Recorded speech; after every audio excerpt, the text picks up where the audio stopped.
Good morning. First of all, I would like to thank INCIBE for having invited the Joint Commander of Cyber Defense, for inviting us to this meeting and for giving us the opportunity to share what we do in terms of the cyberspace. And my name is Manuel Saz Baselga. I'm a Lieutenant Colonel. And I'm here to tell you how we understand cyberspace and also to show you what are our capabilities, our missions, and what is the understanding that we have of army operations. First of all, we have to ask ourselves the following question. Is the cyberspace a new battleground? Well, sometimes we could think that in cyberspace we only find criminal activities. And from the viewpoint of citizens, that's what we are seeing more and more. However, we should also think about the power of nations, and whether that power is now being implemented not only in the physical sphere, but also in the cyberspace.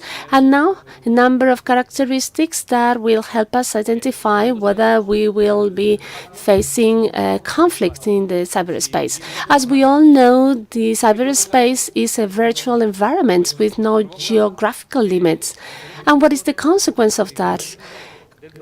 It is that several actors in different places in the world have take action in other places that with no geographical boundaries.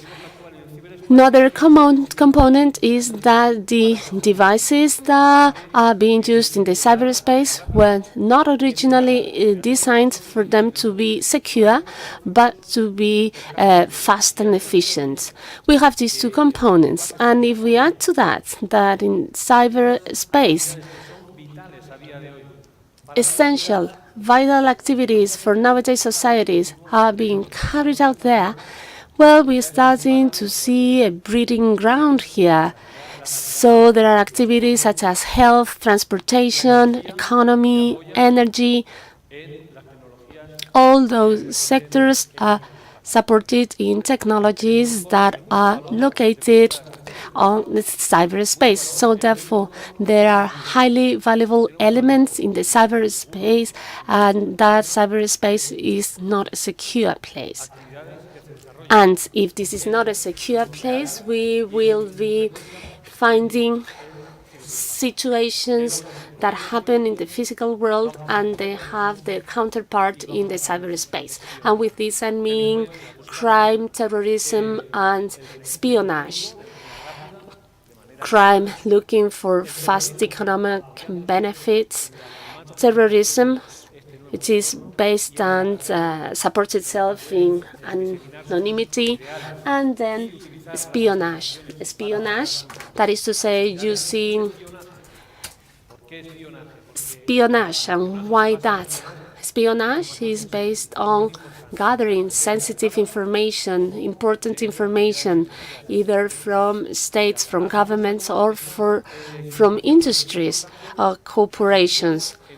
Many years ago, that sensitive information was on paper and used to be kept in safes. Therefore, nowadays it is not the case anymore.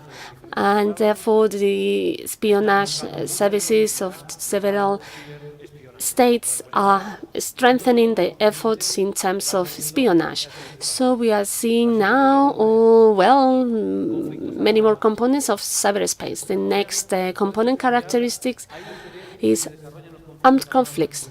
Is there an interest to deploy armed conflicts on the cyberspace? An armed conflict is an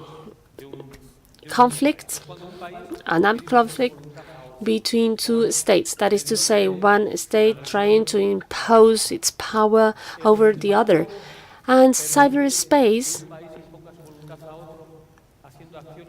does it allow a state to do that? Yes, it does. And how do powerful states use it to impose their will and power. They do it, and now we also have states that are not very strong, and by developing tools, they may end up imposing the will and power over more powerful states. And now, let us add to the list of characteristics this very last one. No arm control, no weapon control. In the physical world, we are aware of the companies manufacturing weapons. We have a record as to how they are distributed, to whom. But here in the cyberspace, there is no control whatsoever. I can develop a cyber weapon, and I can sell it, and there is no control over it. And I can store it. I don't need a big storage facility to store cyber weapon.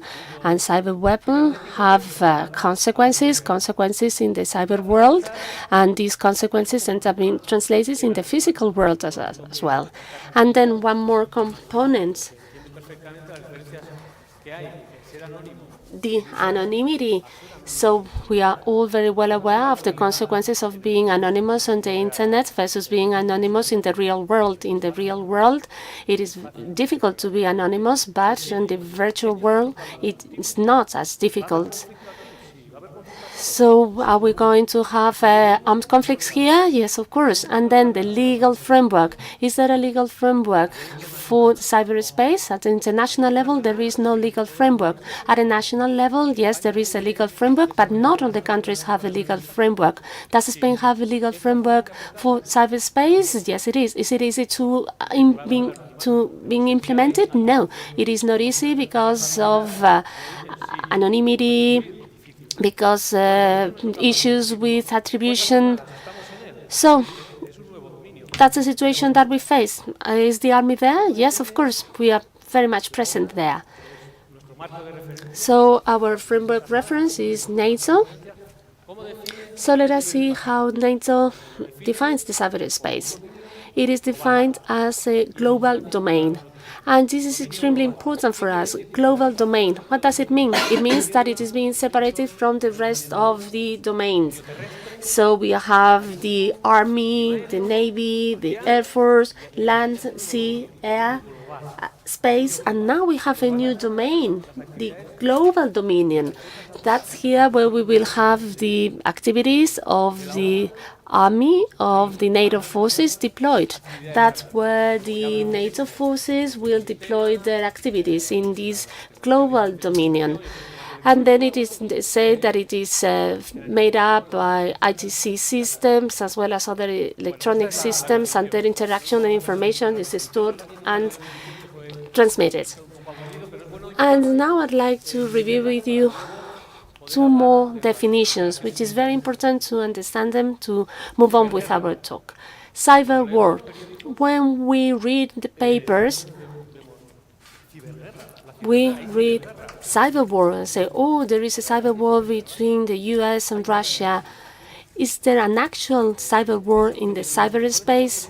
After this conference, after this talk, I would like you to be clear about this concept. Well, sometimes we talk lightly about this cyber war in the cyberspace. What are we talking about? Are we talking about two states, two nations fighting with each other? Well, and this has always been so on land. By the moment we started to see human activity on land, we started to see groups of interest, nations, and we started to see armed conflicts. Then that dimension was transferred, or was started to be seen on sea and then air. It was a bit more complex at sea than on land, but it reached the sea dimension. Then the space, this conflict became more and more because more complex systems were needed to take the armed conflicts to the space. And then another new dimension, the space. Many outer space Some countries have not reached there because so far they haven't had the economic or financial capabilities to do it. As you can see, all these dimensions become increasingly complex. And now we have the cyberspace. Is this more complex? Yes, it is very complex. Can we really develop offensive capabilities for this new demand? No, it is not difficult. It is relatively easy. You don't really need very many financial resources to do it. And I'm saying this so that you have a better understanding to see how states are using their armed forces to fight the threats in cyberspace. So now, what are the threats in cyberspace? Threats that we suffer them all as citizens in our nations, and the threats that we suffer as a nation. So these are the threats. You are well aware of them. Here we have different threats, we have different techniques. Sometimes the techniques are confused with the actual threat, but here I'd like to take 4 groups. Cybercrime, we are all victims of it. Then activism developed in cyberspace, that is to say hacktivism, cyber espionage, and cyber war. Threats. Well, threats are those 4 that I mentioned before. Let us look at them in greater detail. Which are the most dangerous threats? Well, we could tend to think that cyber criminals are the most dangerous. No, actually, no. The states are the most dangerous because they have the personnel and the resources to make these threats. And they also have the time. They have the time to do it and to develop their activities. And they also carry out and lead operations whenever they need it. They are kind of acts of war, and these operations can be directly managed by them or through third parties.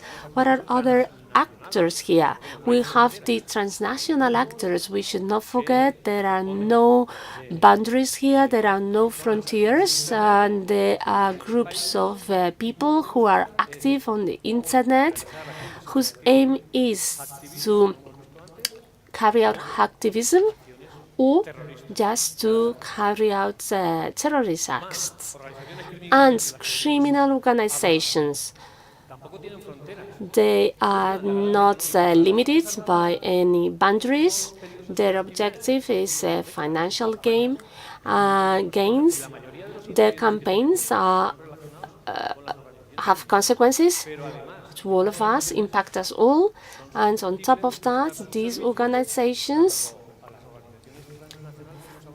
could also share the services or work for states or for the groups that we mentioned before. So these criminal organizations sometimes can work for states. And then we have the individual players or small groups. They are driven by several motivations, different motivations. And what is the danger? The danger is that may work for any of the previous groups. And after seeing the threats and background that I gave you before, now we see that cyber weapons are not expensive. And then if we add to it that high efficiency, we end up having a significant asymmetry. We, the army, do not like to have an asymmetric rival. We like to have a rival that is a peer and that is at the same level, but it is not the case. So, distribution of attacks. These are sources for this year, 2016. This is the distribution. This is what we have to face on a day-to-day basis. On a daily basis, we primarily face cybercrime. Here, in hacktivism, we don't have to face it as much. here this is more state-related. Sometimes these activism groups, they are against the state, they try to push for their ideas, and we are most impacted by cyber espionage and cyber warfare. We as Spanish nations, we haven't been victims of any cyberware so far. And now we move on. After seeing the threats, now let us talk about the missions, the purposes, and the capacity of the Joint Commands of Cyber Defense. What is our mission, and what are the capacities that we have developed for it? Our mission is given to us by Royal Decree 872-2014. That decree has been established by the armed forces, and this includes the Joint Command of the Cyber Defense. And we are given two missions here: to carry out cyber defense actions, that is to say, to defending our networks and the networks of the Ministry for Defense. This is important. We defend our networks, or those that we are asked to defend. That's our main area of work, defense of our networks. And we have also been given another mission, that being given adequate response. When we say adequate is synonym with legal and with other things. We have to give adequate response in the cyberspace in the face of threats or aggressions. And that mission has been granted to us through that royal decree. What are the capacities that we have developed to carry out our mission? We have developed a defensive capacity. This is the first one that we developed, and it includes a number of preventative, proactive, and reactive measures.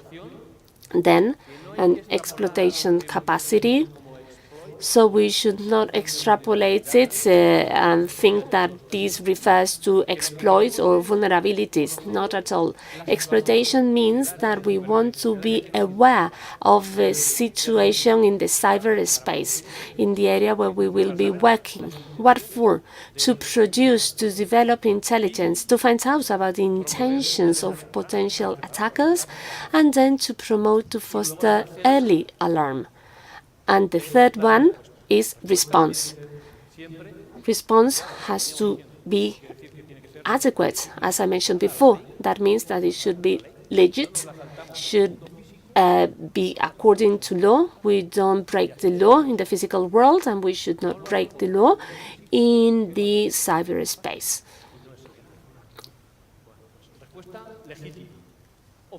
Response should be legit and opportune, timely. Is it legit to defend myself or to respond with the same cyber attack? First of all, I need to attribute that attack to the attacker. Sometimes it takes 6 months. And having the IP address of the machine is not enough. I need to attribute it to a physical person. I need to attribute the cyber person to a physical person. That could be very complicated. Sometimes it takes 6 months for me to attribute the cyber attack. And do I respond? Well, I respond as long as it is opportune.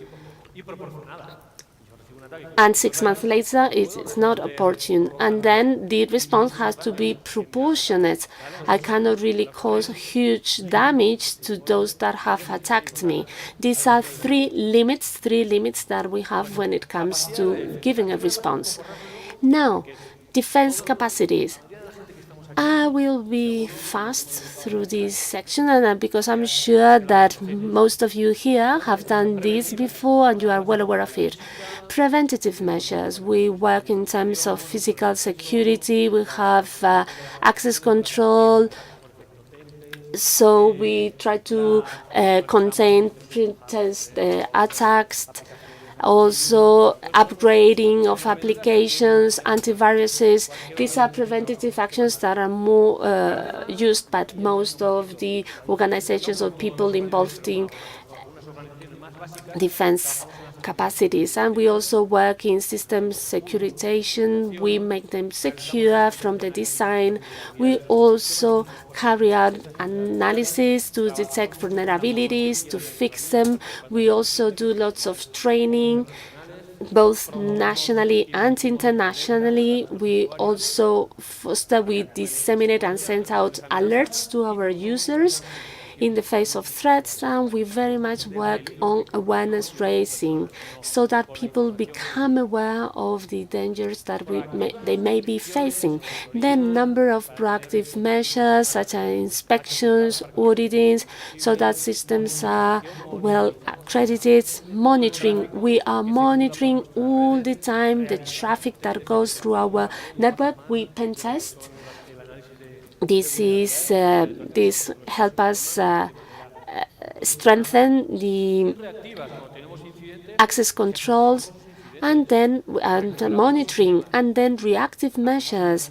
We restore system, we manage incidents, we do forensic analysis, we look for attribution, and if through attribution traceability we manage to identify the person who has committed the crime, we promote, we implement legal actions. Now, defense capacity, this is infographics. We have a system, administrator, the operating authority. What do we do from the joint command? We monitor all the elements of this flowchart. Whenever we detect illegal activity, we manage the incidents, we provide technical support, we have immediate response teams, because our networks are not only deployed in national territory, but also international territory. We have our personnel were distributed all over the world. We have clients all over the world. And as I say, whenever there is an incident, we provide immediate response. And then we also have a forensic team that help us work not only with malware, but with the actual activity, with the actual incidents. Exploitation capacities, I went through them quickly before, but at the end of the day, what we really need to be aware of is, in terms of the potential attackers, we really need to know how they are organized. And here we are talking about nations. We are talking about the army, the armed forces of other countries, devoting time and resources to organize these criminal activities. We really want to find out about the tactics, the techniques, the procedures, and we are all the time looking into it, all the time monitoring that. We try to identify possible attacks, potential threats, potential attacks, to trigger that early alarm that I mentioned before. We have those capacities, and then, well, all that can be used for us to implement offensive actions if needed. Response capacity, offensive capacity, is one of the three pillars that we have. And what is this response about? Well, actions against adversaries that have an impact on the integrity or availability of the information system and telecommunication system. The armed forces has a command and control system. So all organizations have a command and control chain. Ours, same as that of other companies, is strongly supported on information technologies. If the command and control chain of the armed forces cannot use the ITC, it is like if we were blocking our nervous system. No matter how strong our muscles are, if we need nervous system. So this is one of the objectives of the armed forces of any country. Whenever they go into armed conflicts, command and control system is made null and void. And now we can do that more easily than in the past. So we've seen that, we've seen capabilities, and now let us move on to military operations in the cyberspace. So a definition here. We, armed forces, like very much to go through definitions. I understand that they may be a bit boring, but it is good so that we all end up sharing a language. Military operation in the cyberspace. We don't refer to it as cyber operation. I don't like to use the prefix cyber all the time, cybersecurity, cyber operation, because sometimes this may make it be less serious. I prefer to talk about military operation in the cyberspace. Well, even if you read cyber whatever in my presentation, I prefer military operation. So this is an operation same as any other that uses cyber capacity to achieve military objective, whether it takes place in the cyberspace or through it. I may achieve a military objective in the cyberspace or through the cyberspace. And now, armed attack in the cyberspace. This is essential.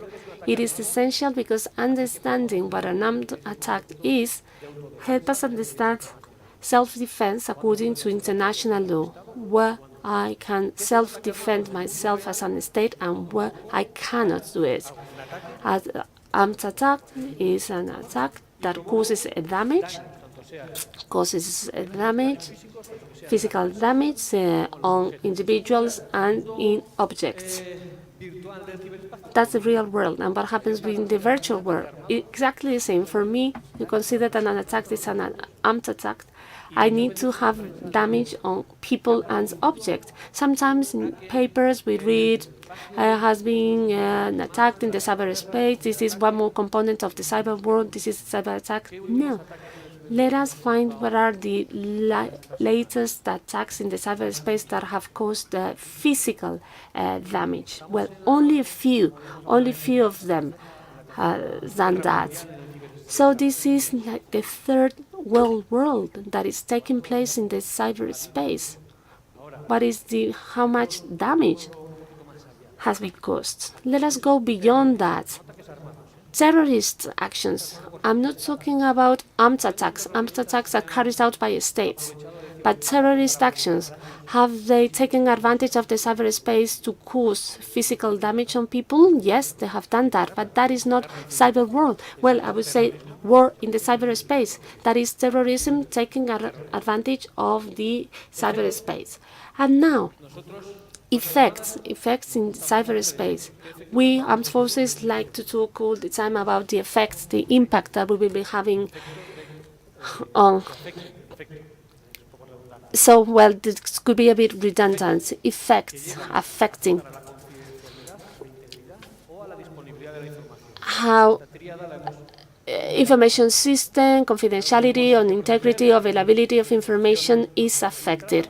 We have heard that before. We have to protect our information so that it is not infiltrated, so that it is not tampered with, so that it stays in place, so that it is not tampered with, and so that it ends up generating mistrust in our activities, or we cannot work with it anymore. And we also have to safeguard the availability of our information. This is what we always do to protect these three elements. And now, military operations. We are working on that, which is the structure.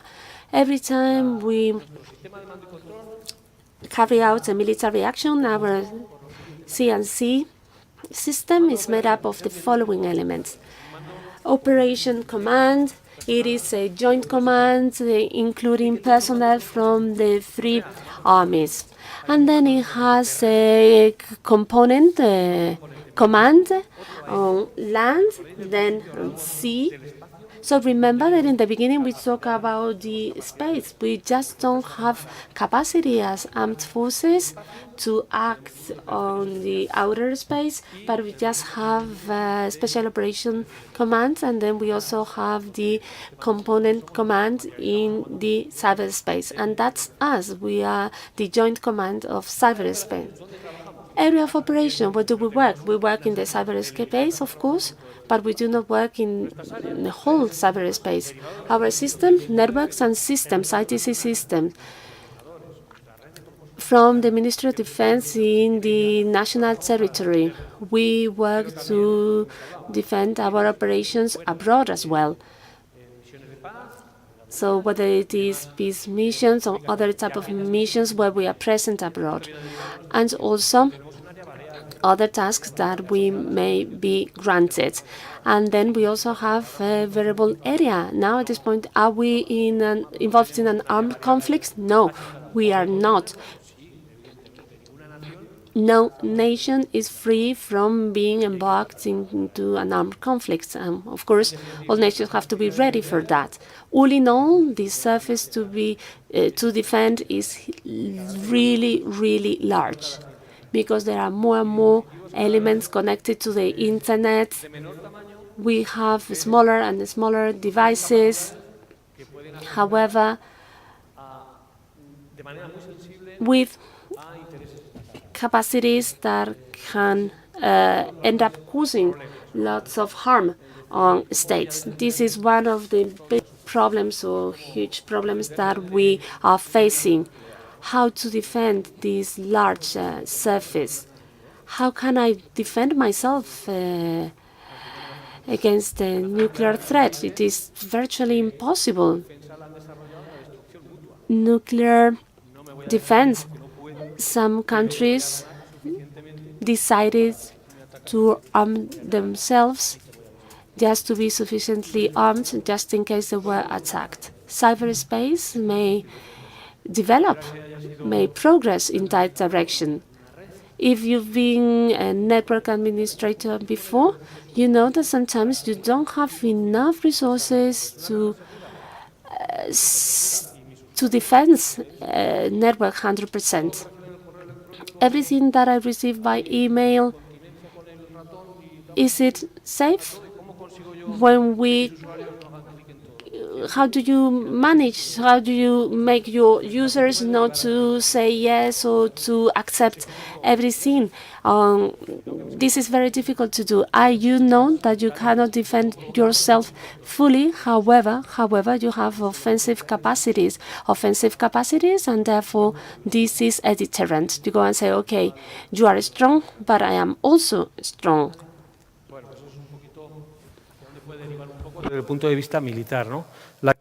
That's how cyberspace activity can go down for the military field.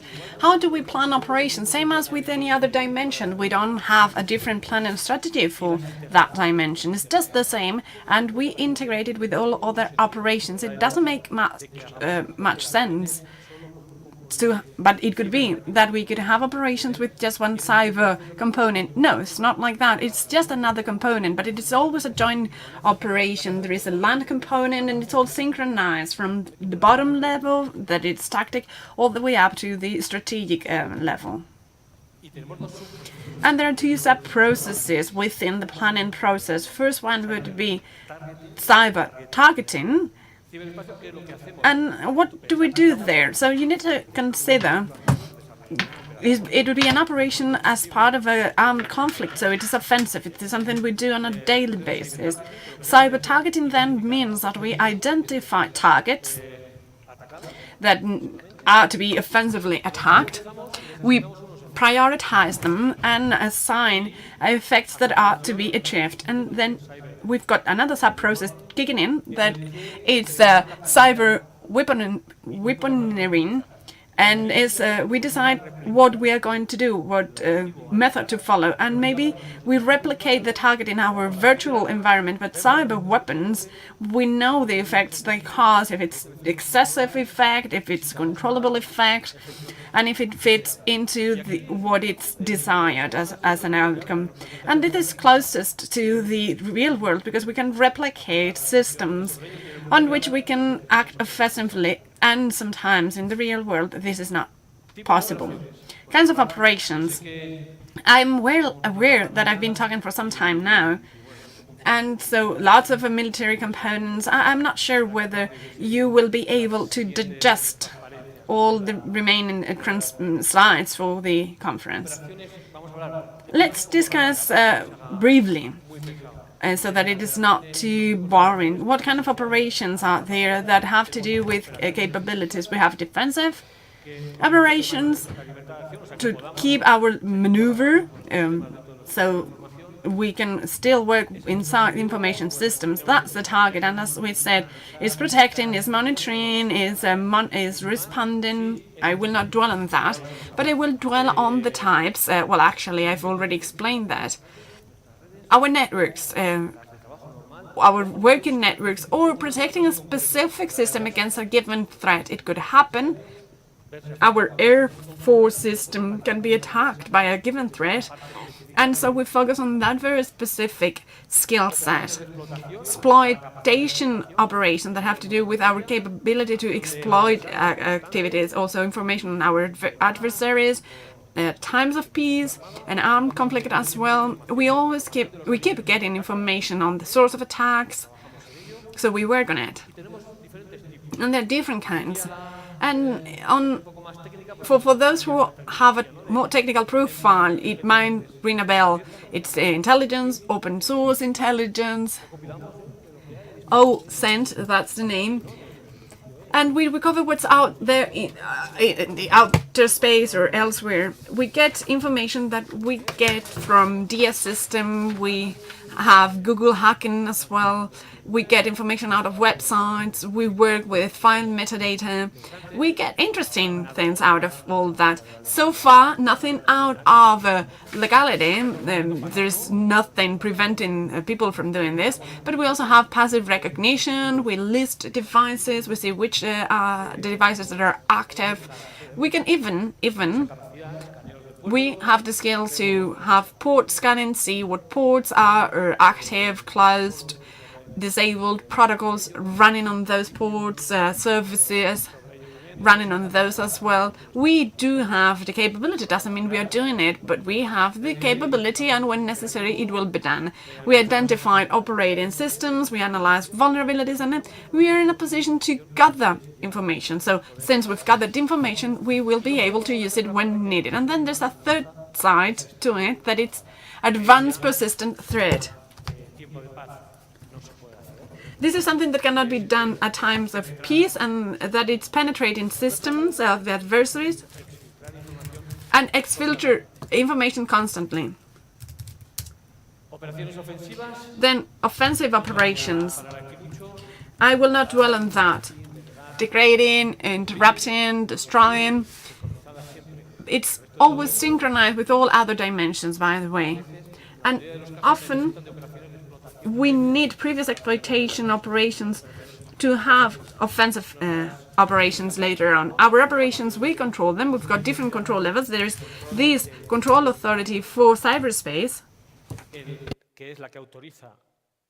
which is the one authorizing activities out in cyberspace. Same way, we have one control unit for Air Force activities. We've got one for cyberspace. We've got at CNC for driving. This is C for D.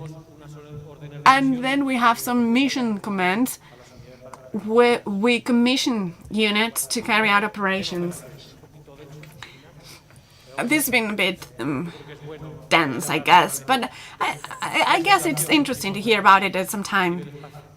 And what about the law? Is regular law applicable to cyberspace, the ordinary law system that we have? Is it? Does it work? Yes, no, it should, but it's not used. As we see it, I mean, armed forces and cyberspace operations, that's our approach. And international treaties, are they applicable to the cyberspace? Yes. It's not just as Spanish armed forces, but it is actually White House's cyber strategy. White House, one of the main powers, and they understand that the international legislation, that it's valid, is used all over the world, at peace and at war, at peace, at times of peace and of war. And there are no specific treaty, international treaty, contrary to the sea, where there is a specific treaty for this dimension, which is international and applicable to all nations. Is there a specific treaty for cyberspace? There's not. Are there task forces working on it? Yes. United Nations.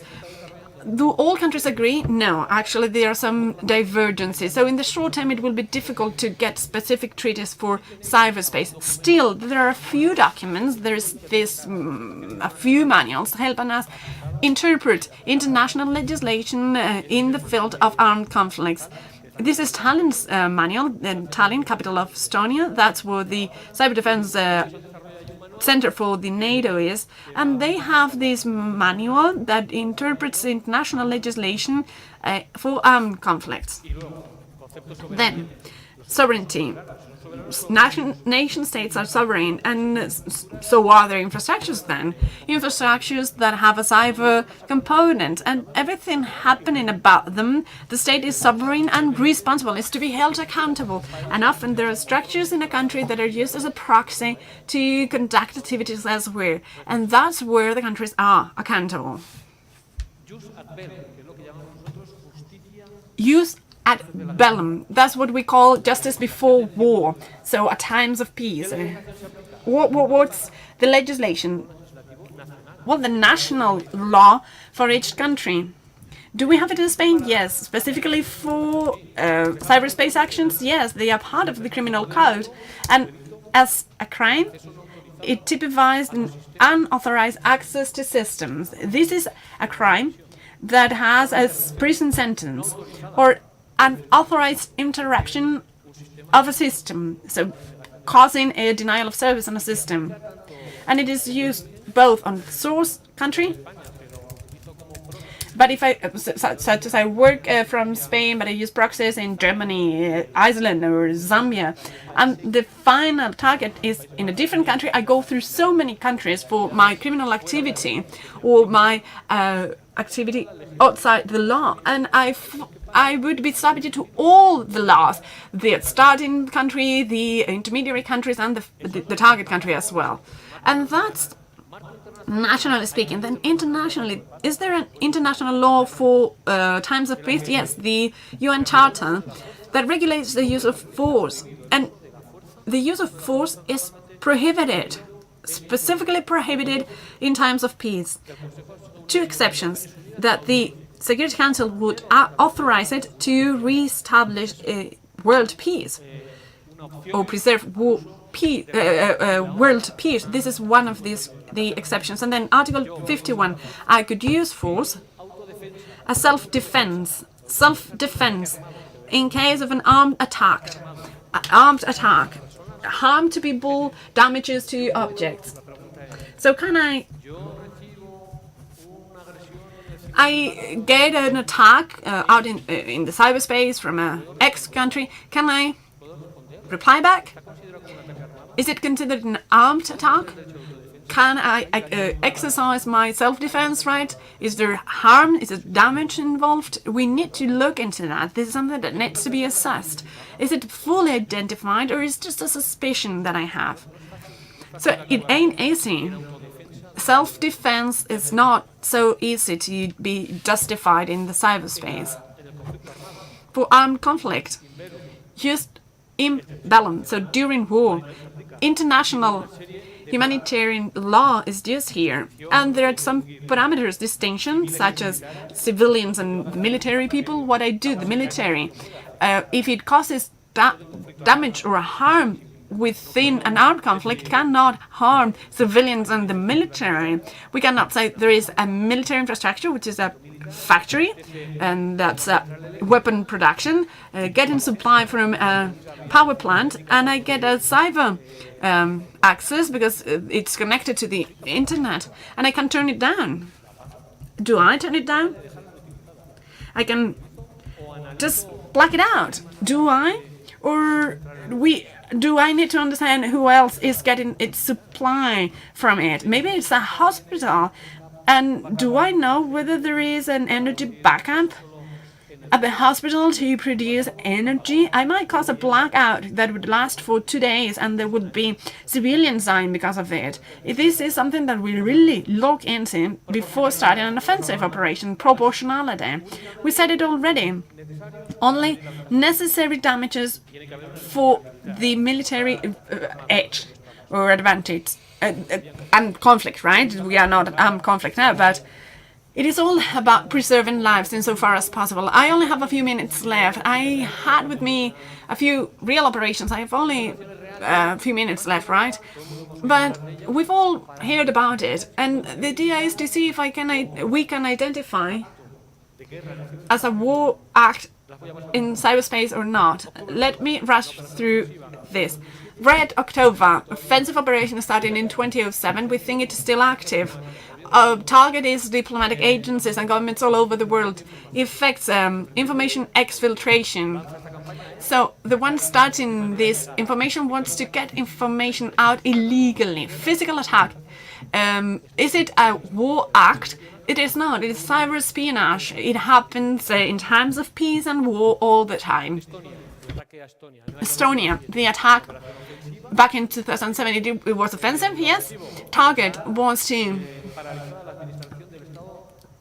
freeze the state administration of Estonia. It was a denial of service, and in turn, it also meant that the Excellence Center of the NATO was created. Botnet through more than 170 countries. We cannot track it down. We cannot have it set traceability. Is it an act of war? Is it an armed attack where there are casualties, physical or harm or damage? This is sabotage. It cannot be understood as cyberspace war. Real operations. Backshot Yankee 2008. Offensive operation. Still, what gets our eye is the defensive part. The target was the Defense Department of the United Nations. Effects, the information exfiltration, and then the Joint Command for Cyber Defense was created in the US. Attack vector, USB that was infected and left over there at a parking lot, and they infected the whole network of the Defense Department. Is it an attack on the armed forces of the United States, or is it cyber espionage? It is cyber espionage. Georgia, Ossetia, Southern Ossetia. Offensive operation. The target was the nation-state's administration. Was there an armed conflict? Yes, there was, between Georgia and Russia. They are involved in an armed conflicts. Denial of service, traffic deviation, servers, botnets, taking control over servers. This is a cyber attack as part of an armed conflict before an offensive. So they were laying the ground before starting the offensive. So this is war in the cyberspace. So cyber war. And we've seen different real cases, and this is just one cyber war example. Only one of them was cyber war. Iran, we all know about the nuclear program. They have an offensive operation, malfunctioning. That was, in fact, malfunctioning of the centrifuge in the uranium enrichment plant, and so their nuclear plant was delayed for 2 years. And it was a USB stick that was infected. It was a Stuxnet. Was it online? No, it was an independent offline network, and yet they got there. Is it a cyber attack? Is it an armed attack as part of war? No, it's just cyber sabotage. And just like this, with this slide, I've finished my presentation. And we only have little time, I'm afraid, for questions, but I'm open to any questions you might have.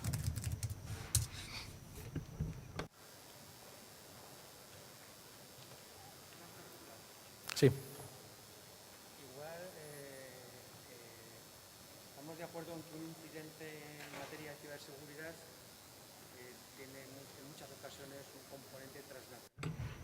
I'm afraid they are not using the microphone, or else it is off.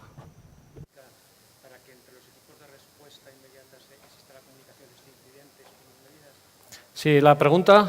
Yes, your question, let me repeat it for everyone. In case of a cybersecurity incident with a cross-national component inside the organizations where we armed forces work, such as NATO, is there any joint activity for response? What we do is share information about the incident together with national bodies and international bodies, such as NATO, so that they learn about the attack that is happening and they can react and reorient their defenses to stop it.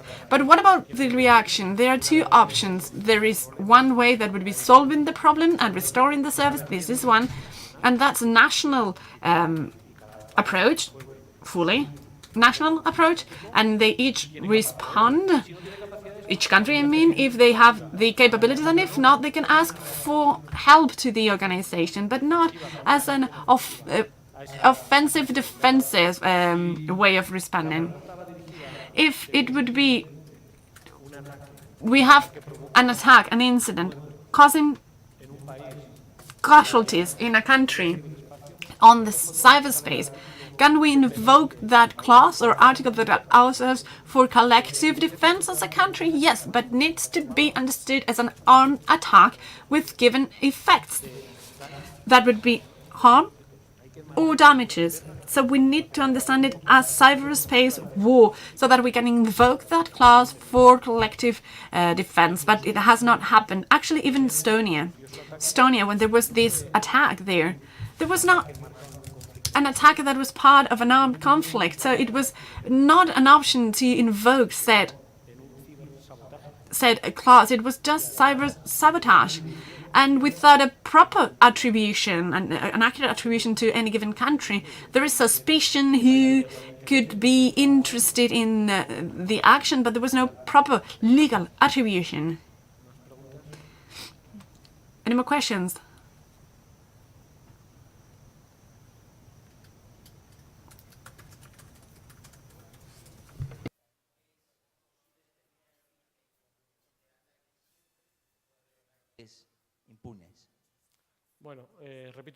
So let me repeat the question once again, because I guess the microphone is not working. Is it possible to spot the source of the attack? Can we understand where it comes from, or do they go unpunished? Yes, there are attacks for which we can find the geographical origin, that cyber person who threw it, or the physical person behind it. But it ain't easy at all. Most of the incidents, most of those problems just go unpunished. Because first, lack of traceability. This is a technical item, and we really need to justify before a judge we need to bring those technical data to see this is all the traceability, and then attribution. So it's been this, and the one person is this, their ID number is this, and that's traceability. But we need technical and legal, and that way we get authorship, who's been the author, the perpetrator rather, sorry. And that way we can take actions against an individual, or else retaliation as a state against a different state. So that would be a state perpetrator or agent. But as you might know, anonymity is quite a component, it's very serious, and attribution is not so common. Could we combine war and cyber defense into a real operation? Yes, of course, for sure. We work in different dimensions. E-war works within the electromagnetic range, and we work on the cyber range or space. But as part of the cyberspace, do we take also part of the electromagnetic space spectrum? Yes. Communications amongst different information systems might travel through a Wi-Fi system or satellite or radio linking, and it is all electromagnetic, and we do use it in the cyber world to communicate to get our systems to communicate. So any military operation that has a cyber component, almost for sure it will have some e-war components, plus a few others, land and sea and air force. But what matters here is if there's an operation, where there is an action in the cyberspace, which is military action, for sure they will have, or almost for sure, they will have an e-war component. Any more questions? If there are no more questions, thank you very much for your attention. I hope I didn't bore you. Thank you.